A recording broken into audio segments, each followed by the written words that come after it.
Okay, many thanks for this nice introduction, Chihab, and also many thanks to you and Raul for the invitation. I'm happy to see a lot of friends online at least. I'm looking forward to meeting everybody also in person in a few months.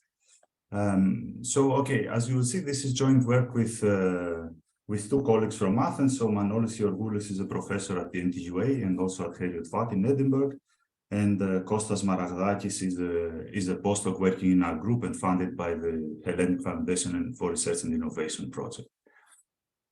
Okay, so well, before I start, let me say that this is really the first time I'm presenting this work, so don't count it very negatively with my performance. Okay, so let's start with some motivation. So why are we interested in Lévy models? Because Lévy models sits in the title of the talk. So we can start, we can have a look at some empirical facts from finance.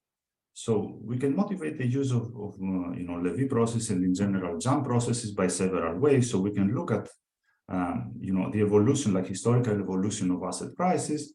And what we see is that the evolution is continuous for some times, but sometimes it exhibits jumps or even spikes. And for example, here you see a spike, here you see a jump that corresponds, I think, to some crisis in Russia. This is some time ago. This here is a jump that corresponds to the burst of the dot-com bubble. Here you see a spike, so the price moving, very negatively down and then more or less reverting immediately up, up to the historical, into the previous value, and so on. So really looking at the path of asset prices, we see that the evolution is more akin to a jump diffusion than a continuous diffusion. I don't understand the mistake here.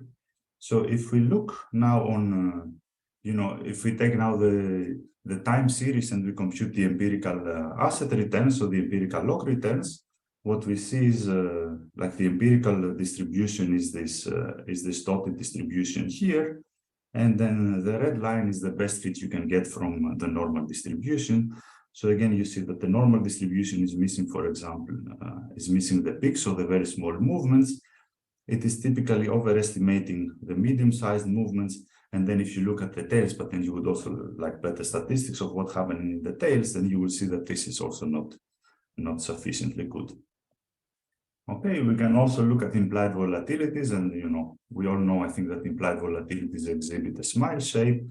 And then if you work at, with, let's say, time homogeneous Lévy models, you will be able at least to capture them, the smile for one fixed maturity. And maybe for a couple of neighboring maturities, for the whole surface, you will need something, an even more advanced model. Finally, let me come to something which is more close to this talk. If we look at multivariate returns, so here we have the returns of the one asset and the returns of the other asset. I think everybody's convinced by now that these are not normally distributed. You need some distribution with high peaks and fat tails. But then what happens is that in the dependence, like in the joint distribution, you also don't see something that is Gaussian. Okay, so typically you see some mass, toward like in the center of the distributions. And then the important thing is what happens here and what happens here. So you see a lot of positive joint movements here and a lot of negative joint movements here. This is what is typically known as tail dependence. So events that are happening together in the tail, so extreme events.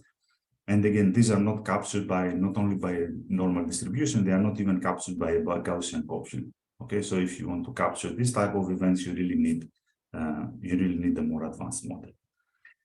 Let me close this light introduction with something that was coming from, well, I think until a few days ago, I was saying this was coming from the crisis, but right now we probably have to say that this is coming from the previous crisis. So this is an abstract from the talk of Wim Schoutens at the German Open Conference in Probability and Statistics some like 15 years ago. He was basically saying that the normal copula, which was popular at that time, it required implied correlations of 120% in order to match market prices. Okay, so here you get an idea of how wrong this model was. that you really need to put a value of 120% in the correlation in order to get what you observe in the market.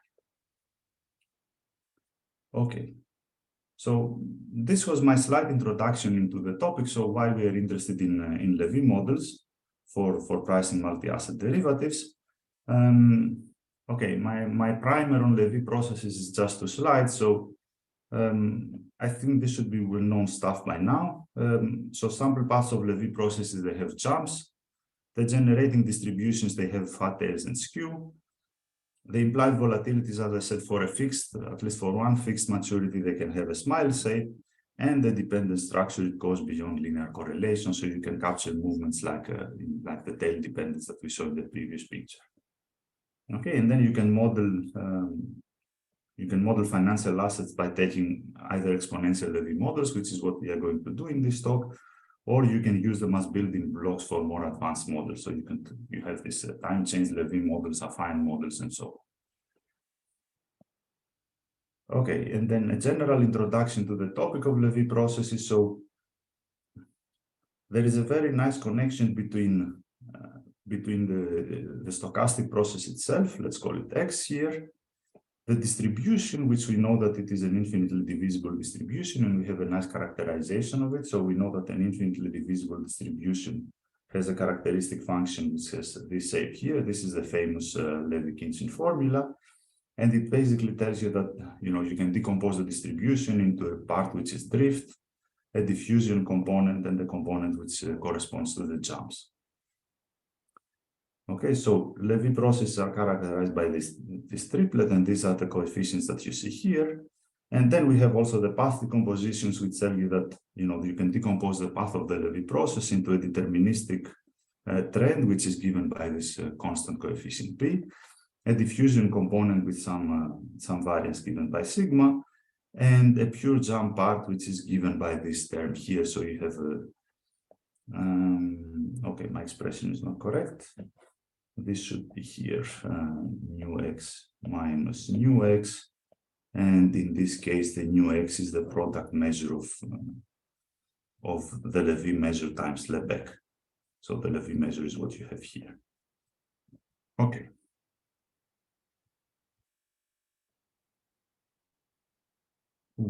Now, throughout this talk, we are going to work with a specific class of a multivariate Lévy process. So we are going to use this multivariate Merton model. In the multivariate Merton model, you model the price of the financial asset by the initial value, which is the S0. Then you take the exponential to make everything positive, and then you have a drift term. You have a diffusion term where here you can consider correlated Brownian motions amongst the different assets. And then you have a jump term, since you're working with Lévy processes, and now the jumps are given by a single Poisson process, so you can introduce dependence between the different assets by making them jump at the same time. And then every time they jump, the jump is given by some random variable set, and then you can also correlate the random variable set. So you have somehow 2 times of dependence coming in from the jumps. Okay, so this is going to be the workhorse model, and only numerical results we have are about this model. Work in progress is also a model. So we are also working on the variance gamma model, which is now an infinite activity model.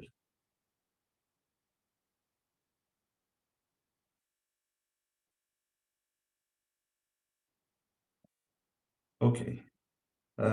We are interested in pricing multi-asset options. In particular, we are interested in basket options. So the payoff of basket option is given by this formula here. So you have the sum of the assets, and this you compare with some fixed strike, and you take the positive part. And then you can write everything in terms of moneyness, so the quotient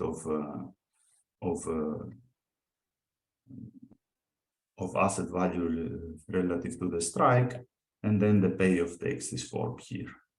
Okay, the payoff takes a form here, and then you have a fixed strike equal to 1.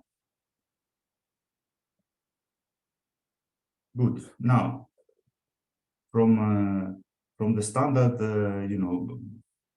the standard theory about the valuation of financial derivatives, we know that the price of the asset at time point t, if we observe now the initial value to be at time little x, is given by the expectation of the discounted payoff. Okay, the expectation of the discounted payoff under some equivalent martingale measure. And then we can relate this to a partial integro-differential equation in this case, which is given by this formula here. Okay, so you have to compute this partial derivative with respect to time, and then you apply an operator, which is the infinitesimal generator of the Lévy process. And this is given by this formula here. So again, you have the three components of the Lévy process appearing. This is the part coming from the diffusion, the part coming from the drift, which is the first derivative, and then you have this this integro-differential part, which is what is coming from the jumps of the Lévy process. Okay, and then by a change of variables, you can write this PDE with respect to an initial condition, which is this one.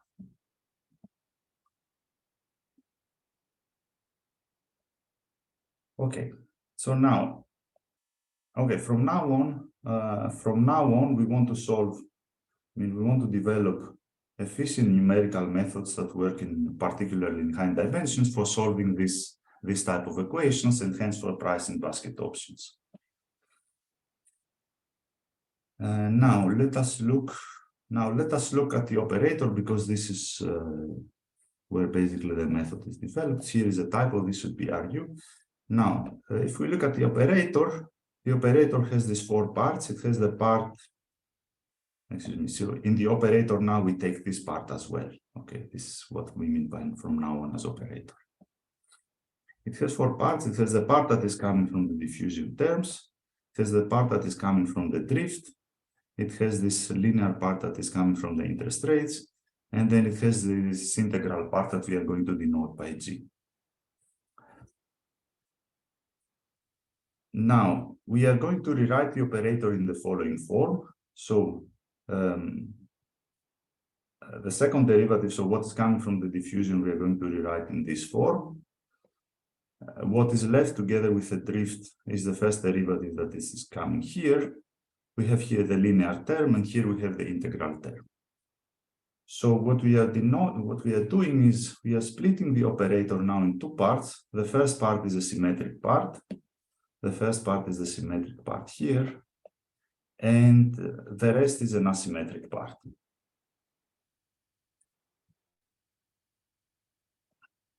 Okay, this is not absolutely correct. This is not absolutely correct. This is the symmetric part. Let's say this is the remainder, because well, we can get a symmetric term also from the jumps, but numerical results show that this does not lead to stable numerical methods. So we prefer to place the integral term in the remainder. Okay, so we have a symmetric part and we have a remainder term.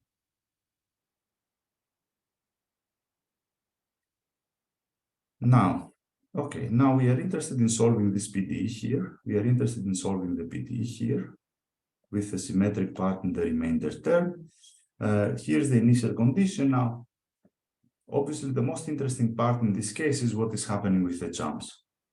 Okay, what is happening with the jumps? Now, we would like to restrict the interval on which we solve the PDE to some bounded domain, let's say 0 to x max power d. And then what happens when you have an integral operator is that sometimes you can start from some point in the domain, and then if you have a positive jump, you can end up in a point which is outside of the domain. So this is something that you have to take into account. You have to take into account in your solution.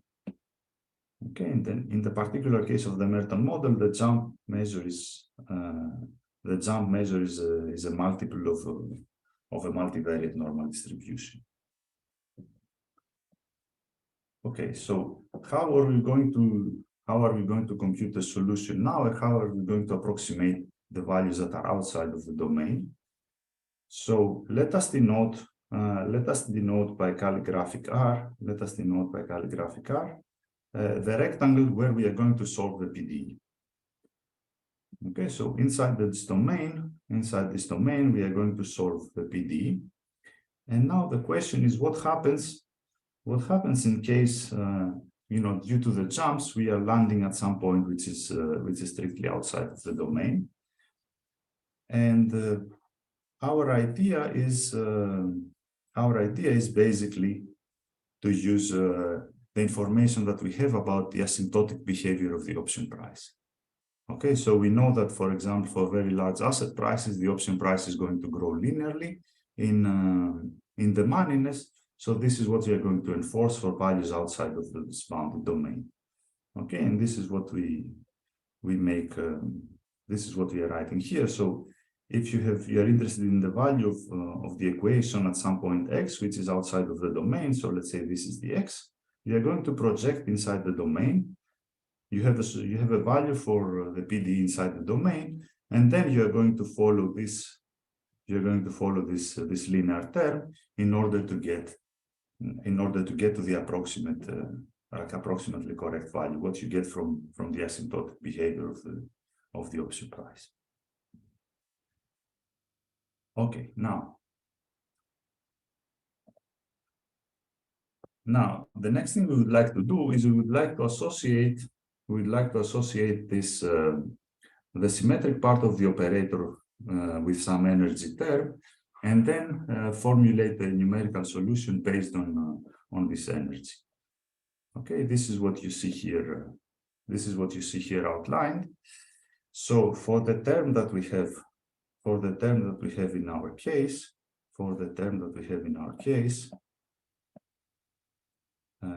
which is this one. Okay. We see that the associated Lagrangian is this term. Okay, the associated Lagrangian is this term. Okay, and we can verify that it solves the correct equation.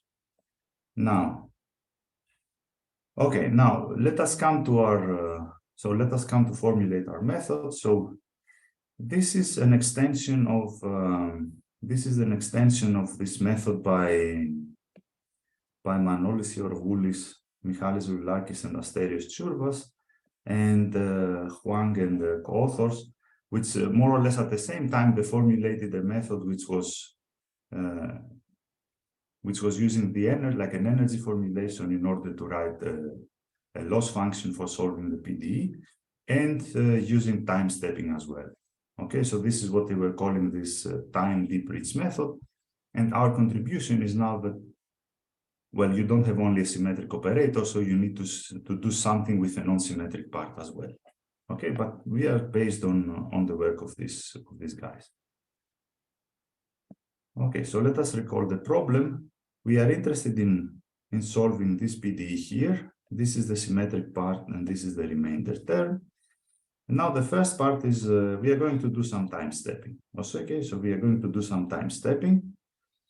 And the splitting idea is that in the time stepping, we are going to compute, or we are going to put in the symmetric part of the operator the actual solution, the one we are interested in, and for the non-symmetric part, we are going to use the previous value.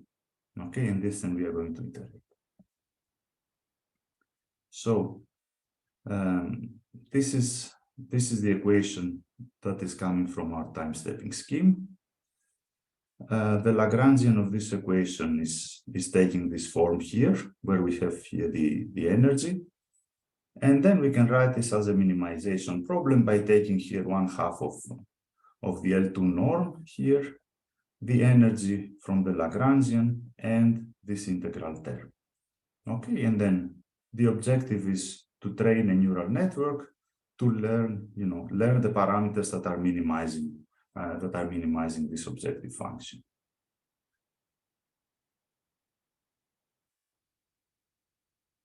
Okay, now, excuse me. Now, let's see how we can decompose the solution in the domain in which we are solving the equation. So in the domain R, in which we are solving the exact equation.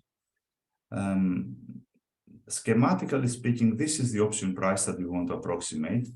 This is the option price that we want to approximate. And we are going to to decompose it into three parts. The first part is just the payoff. It's just the payoff of the derivative, so something that is already known. A step function that is associated with the interest rates, and then the unknown term that we have to solve. Okay, but then the hope is that by this decomposition, the unknown function that we are interested in is becoming somehow small, and then the corresponding errors in the approximation should also become small. Okay, now, well, obviously, when you use neural networks, you cannot, well, it is a question how you're going to approximate these functions which are not continuously differentiable, and here it's not even continuous. Our choice is to use a soft plus function for approximating the payoff, a sigmoid function for approximating this the step here, and then the rest is the rest. Okay, and here you've seen some numerical results. The soft plus is doing a good job in approximating the payoff. So here you see only here there is some small mistake that is expected.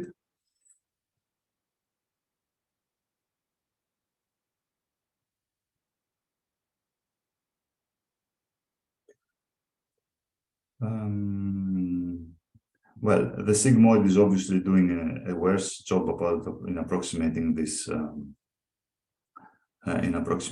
step function, and this is now how your solution is looking like. So at the boundary, the value of the solution is looking like a soft plus function plus this sigmoid function. So at the lower bound.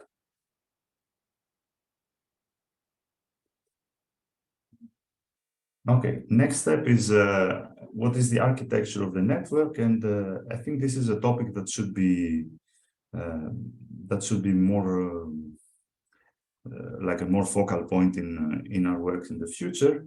So this is the network architecture that well, essentially Kostas has divided, but this is inspired by this Siriniano and Spiliopoulos DGM paper. So the idea is here that you have the input from the whole real line. You're going to project in this bounded domain. You compute inside the bounded domain these boundary values, and then simultaneously you have one transformation, and then you pass the transform values into the DGM layers. There are some work going on in the DGM layers that are explained in the next slide. And then you take the output together with the boundary value and together with this linear growth, and this is going to give you the next value in the solution, in the next value in your iteration.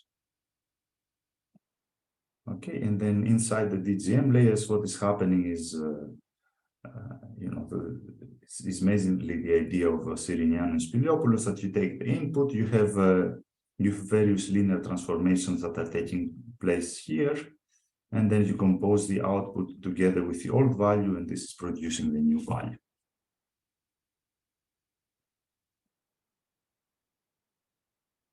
Okay, now, so now in each iteration, in every iteration, this is the output, this is the solution inside the bounded domain, the lower bound, and then the linear growth if needed.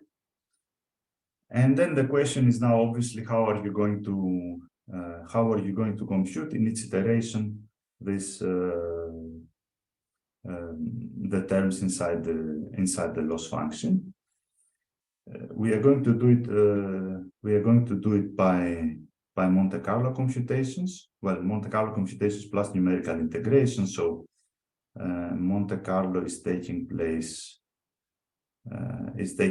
here for computing the symmetric term, and the numerical integration you would need it for computing this.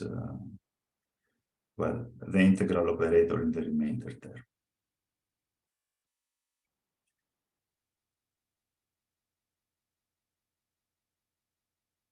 Okay, this is the initialization. This I think we can skip. And now, okay. I mean, here, if you recall, there is an integral of the form u of x e to dz minus u of x nu dz. Okay, and x is the points that you are getting from your stochastic gradient descent. Oops, sorry. Okay, so now the question is, how are you going to compute? How are you going to compute the integral over this term? Okay, so the challenge is, how are you going to compute an integral over these terms, where here nu is a normal distribution.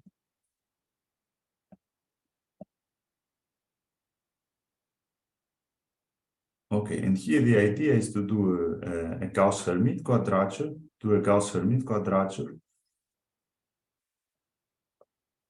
So this is the term you are interested in computing. This is the term you are interested in computing. And this you have to multiply by some diffusion matrix, which is coming from the normal distribution that is determining the law of the jumps. Okay, you're going to do a decomposition of the variance covariance matrix, and then based on this decomposition, there is a change of variable taking place, and then in the end, the scheme for computing this integral based on Gauss-Hermite quadrature is basically computing these terms here. Okay, computing these terms here.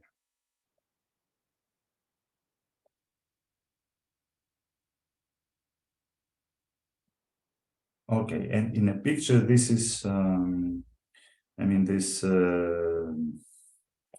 these lines show you the density of the joint normal distribution, and here is how you are placing the points in your sparse grid quadrature. Okay. Can I ask you one question? Sure. Yeah, thank you for the talk. Here's the question. When you discuss about the approximating integrals, right? I mean, you do the loss function using a Monte Carlo sampling, and then this other coming from the Lévy measure using a sparse quadrature. What is the rationale to choose one thing or the other? I mean, and not doing everything, for example, with Monte Carlo. We tried Monte Carlo initially, but it was too slow. So you needed really a lot of computational power to compute this term with the same accuracy as this term using plain Monte Carlo. And you were still sampling out of nu. You didn't try any important sampling there. I mean, where is this loneliness coming from? Do you know? From the dimension of the assets, because this has exactly the same dimension as your assets. Okay. Okay. Yeah. All right. Thank you. Sure. You're most welcome. Okay. So finally, let's go to some initial numerical examples. So here you see the specification of the neural network solution. We have you have 2 DGM layers with 16 neurons in each layer, a fixed learning rate. We are sampling 2 to the power 10 multiplied with d points, okay, from this domain, and then we are training everything to 2 to the power 9 epochs, and the time stepping is 1/100 for the time stepping scheme. Okay, we performed all computations on the Delft Blue supercomputer, and the model that we are using for testing is this Merton model, as we said before, with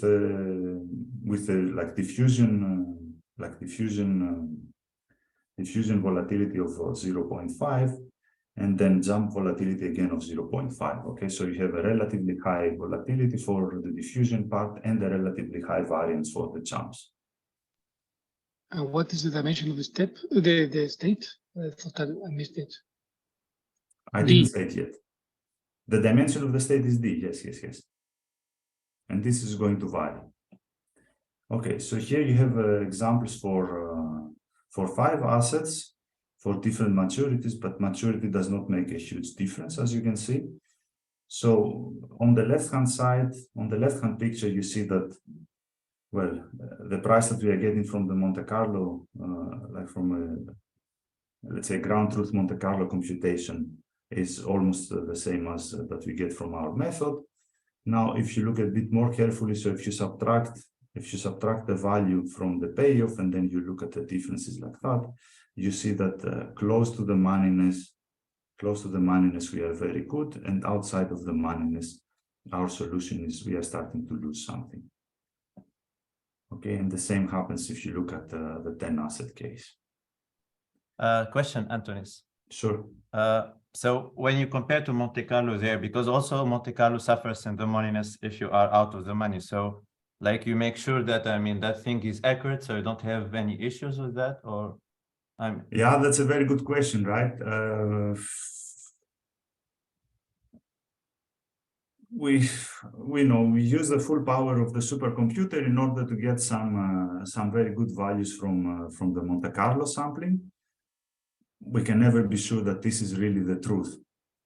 But if you ask me at this time point, I would say that Monte Carlo is probably the correct one, and our method is the one that has that is losing. Okay, thank you. I would love to say the opposite, right? But let's try to be honest here. Okay, same picture for 10 assets. And I think this is, this is the state of the art of what we have here. I mean, we are working on 15 assets. And then I think it becomes a question of how much computational power we can get out of the supercomputer. Then we can probably go even higher. Okay, so what we have prepared up to now is a method for solving high-dimensional partial integro-differential equations rather efficiently using deep learning methods. We have showed an application in pricing European basket options that also has some thought on its own. So you need to think about what is the payoff, how to approximate the payoff, how to set up the network, and so on. And well, okay, we can show that the method is efficient compared to plain Monte Carlo, but I think this is not a fair comparison. We have to do other comparisons as well, like with other methods like with EGM and so on.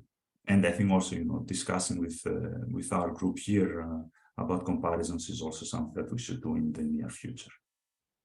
Okay, what we are also doing right now, so Kostas is working on this, is the variance gamma model.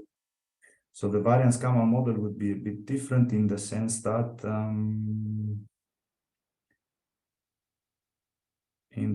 if you look at the operator, you would not have a diffusion term here, and you would have only a jump term here, like an infinite activity jump term, not just a finite activity jumps as in the Merton model. So of course the question is, how are you going to do this now? Are you going to get symmetry out of this, out of the integral operator? And then what we have worked out up to now is that, well, you can do this small jump approximation. So you can somehow truncate here the small jumps, generate something like a diffusion which is approximating the small jump. So this is going to reinstate this term here. And then you have an integral over the large jumps, which is also computationally easier to handle.